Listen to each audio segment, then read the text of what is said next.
देश में जारी कोरोना काल ने प्रदेश में काम करने वाले प्रवासी मजदूरों को उनके प्रदेश में लौटा दिया, तो राज्य में ही मजदूर और नौकरी पेशे वाले लोगों को काम की तलाश करनी पड़ी।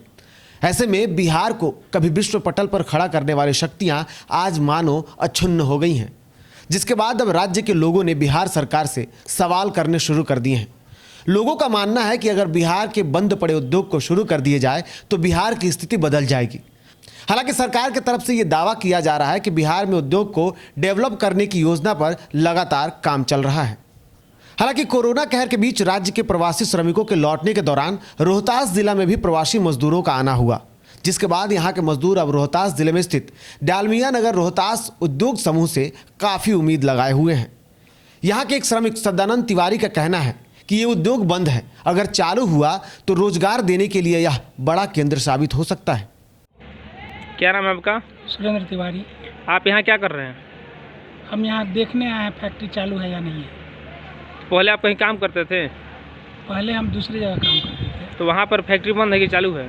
वहाँ पर फैक्ट्री बंद है। तो यहाँ पर आप आए तो जॉब करने के लिए? हाँ। तो यहाँ भी फैक्ट्री बंद है? हाँ, यहाँ बंद है। सरकार से क्या मांग करना चाहते हैं? यह मांग कर रहे हैं कि फैक्ट्री जितना जल्दी चालू हो जाए हम लोगों को भविष्य के लिए ठीक रहेगा। 250 एकड़ में फैला हुआ रोहतास उद्योग समूह की स्थापना 1911 में रामकृष्ण डालमिया ने किया था। बाद में वर्ष 1920 में यहां शुगर फैक्ट्री लगी। उसके 10 साल के बाद यानी कि 1930 में पेपर फैक्ट्री भी लगाई गई। 5 सालों के बाद 1935 में सीमेंट फैक्ट्री लगी। 2 साल के बाद यहां एस्बेस्टस की भी फैक्ट्री लगा दी गई। इतना ही नहीं, आज़ादी के पहले ही सन 1940 में यहां वनस्पति की फैक्ट्री पर काम होने लगे थे। लेकिन आज़ादी के बाद सन 1984 आते आते श्रमिकों के आंदोलन तथा राजनीतिक कारणों से धीरे धीरे यह फैक्ट्री पूरी तरीके से बंद हो गई। इसके साथ ही पूरा उद्योग समूह ठप हो गया, जिसके बाद हजारों श्रमिक बेरोजगार हो गए। स्थिति यह हो गई कि इस इलाके से भारी संख्या में लोग पलायन करने लगे।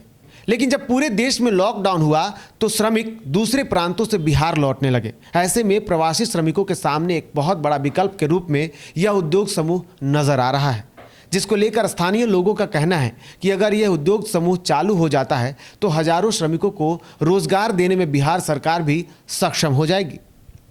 वहीं यहाँ के लोगों ने आगे कहा कि चूंकि वर्ष 2007 में तत्कालीन रेल मंत्री लालू प्रसाद यादव के प्रयास से रेल मंत्रालय ने इस बंद पड़े उद्योग समूह के ज्यादातर भागों को अधिग्रहित कर लिया था। इसके बाद यहां रेलवे के वैगन निर्माण के अलावा कपलर निर्माण की भी फैक्ट्री लगाने की योजना पर काम शुरू हुआ था। बाद में रेलवे के टेंडर करने वाली संस्था राइट्स द्वारा भी इस इंडस्ट्री के स्क्रैप को उठाने का टेंडर जारी हुआ, लेकिन टेंडर लेने वाली संस्था ने भी बहुत धीमी गति से काम किया, जिसके कारण आज भी यह जस का तस पड़ा हुआ है।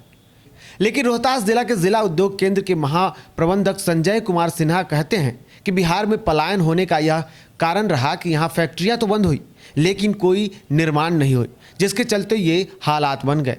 हालांकि लघु उद्योग पैमाने पर जर्जर हो चुके उद्योगों को पुनः जागृत करने की सरकार की योजना है, लेकिन बड़े पैमाने पर इसके संबंध में निर्णय सरकार ही ले पाती है। ये सवाल बहुत सामयिक है आज के समय में, और यह सवाल ये भी महत्वपूर्ण है कि आखिर मजदूर गए क्यों बिहार छोड़कर। इसकी वजह यही है कि कल कारखाने बिहार के बंद होते चले गए और नए कारखाने नहीं के बराबर लगे। ये सबसे बड़ा दुर्भाग्य बात होगी कि बिहार में स्थिति क्या बदलती है। क्या आप बिहार में बंद पड़े उद्योग धंधों को शुरू कर सरकार बिहार में हो रही पलायनों को रोकेगी या फिर नजारा कुछ और ही होगा? न्यूज़ 1 के लिए रोहतास से रोहित के साथ निर्भय किशोर की रिपोर्ट। बिहार और झारखंड की तमाम खबरों के लिए हमारे YouTube चैनल को सब्सक्राइब करें और बेल आइकन दबाना ना भूलें।